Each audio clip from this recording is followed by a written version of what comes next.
Hi all, welcome to my channel teaching world success step quick revision സീരീസിലെ 5-ാമത്തെ ടോപ്പിക്കാണ് രോഗങ്ങളും ശരീരഭാഗങ്ങളും. തുടങ്ങാം.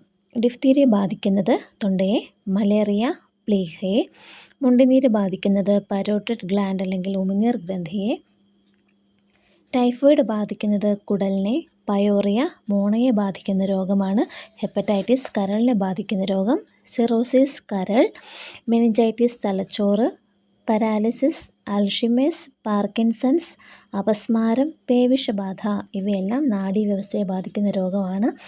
സാർസ്, ക്ഷയം, ന്യൂമോണിയ, ആസ്മ തുടങ്ങിയവ ശ്വാസകോശത്തെ ബാധിക്കുന്ന രോഗങ്ങളാണ്. മെലനോമ, എക്സിമ തുടങ്ങിയവ ത്വക്കിനെ ബാധിക്കുന്ന രോഗമാണ്. എയ്ഡ്സ് രോഗപ്രതിരോധ വ്യവസ്ഥയെ ബാധിക്കുന്ന രോഗമാണ്. ഹാഷിമോട്ടോ തൈറോയ്ഡ് ഗ്രന്ഥിയെയും ഹാണ്ടിങ്ടൺ ഡിസീസ് കേന്ദ്ര നാഡീവ്യവസ്ഥയെയും ബാധിക്കുന്ന രോഗങ്ങളാണ്. ഒന്നുകൂടി പറയാം. ഡിഫ്തീരിയ തൊണ്ടയെ ബാധിക്കുന്നു, മലേറിയ പ്ലീഹയെ ബാധിക്കുന്നു, മുണ്ടുനീര് ബാധിക്കുന്നത് പരോട്ടിഡ് ഗ്ലാൻഡ് അല്ലെങ്കിൽ ഉമിനീർ ഗ്രന്ഥിയെയാണ്, ടൈഫോയിഡ് ബാധിക്കുന്നത് കുടലിനെയാണ്, പയോറിയ മോണരോഗമാണ്, ഹെപ്പറ്റൈറ്റിസ് കരൾ, സിറോസിസ് കരൾ, മെനിഞ്ചൈറ്റിസ് തലച്ചോറ്, പാരാലിസിസ്, അൽഷിമേഴ്സ്, പാർക്കിൻസൺസ്, അപസ്മാരം, പേവിഷബാധ തുടങ്ങിയവ നാഡീവ്യവസ്ഥയെ ബാധിക്കുന്നു. അപസ്മാരം നാഡീവ്യവസ്ഥ ബാധിക്കുന്നതാണ്.